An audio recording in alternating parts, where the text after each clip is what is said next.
Hello friends, నమస్తే. SBI కస్టమర్లకు good news. Debit కార్డుతో ఈఎంఐ ఆప్షన్స్ ఇలా యూజ్ చేసుకోండి. ఇలాంటి ఇబ్బందులు పడకుండా స్టేట్ బ్యాంక్ ఆఫ్ ఇండియా ఒక బెస్ట్ సొల్యూషన్ అందిస్తుంది. అదే డెబిట్ కార్డ్ ఈఎంఐ ఆప్షన్.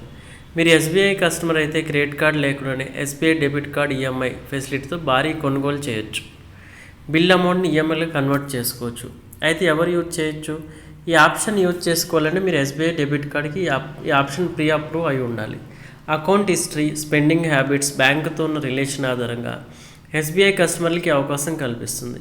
మీ కార్డుకి ఎలిజిబిలిటీని 2 రకాలుగా చెక్ చేసుకోవచ్చు. ఒకటి, టెక్స్ట్ మెసేజ్. మీ మొబైల్ ఫోన్లో DCEMI అని మెసేజ్ టైప్ చేసి డెబిట్ కార్డ్ చివరి 4 నెంబర్లు ఎంటర్ చేసి 567676కు సెండ్ చేయండి. ఉదాహరణ DCEMI స్పేస్ 1234. అలానే ఆన్లైన్లో అయితే ఎస్బీఐ వెబ్సైట్లో చెక్ చేయొచ్చు. కార్డుకి ఈఎంఐకి అర్హత ఉందో తెలిసే కన్ఫర్మేషన్ మెసేజ్ వస్తుంది. అయితే ఎస్బీఐకి అమెజాన్, ఫ్లిప్కార్ట్, క్రోమా, రిలయన్స్ డిజిటల్ వంటి పాపులర్ ఆన్లైన్, ఆఫ్లైన్ స్టోర్లలో పార్ట్నర్షిప్ ఉంది. వీటిలో షాపింగ్ చేసేటప్పుడు మీ కార్డుకి ఎలిజిబిలిటీ ఉంటే చెక్అవుట్ అవుతుంది మీకు డెబిట్ కార్డ్ ఈఎంఐ ఆప్షన్ కనిపిస్తుంది.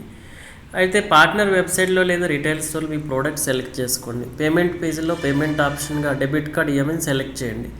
బ్యాంకుల లిస్ట్ నుంచి ఎస్బీఐ డెబిట్ కార్డుని ఎంచుకోండి. కార్డు ఎలిజిబుల్ అయితే వడ్డీ రేట్లతో ఈఎంఐ ప్లాన్ టెన్యూర్ కనిపిస్తాయి.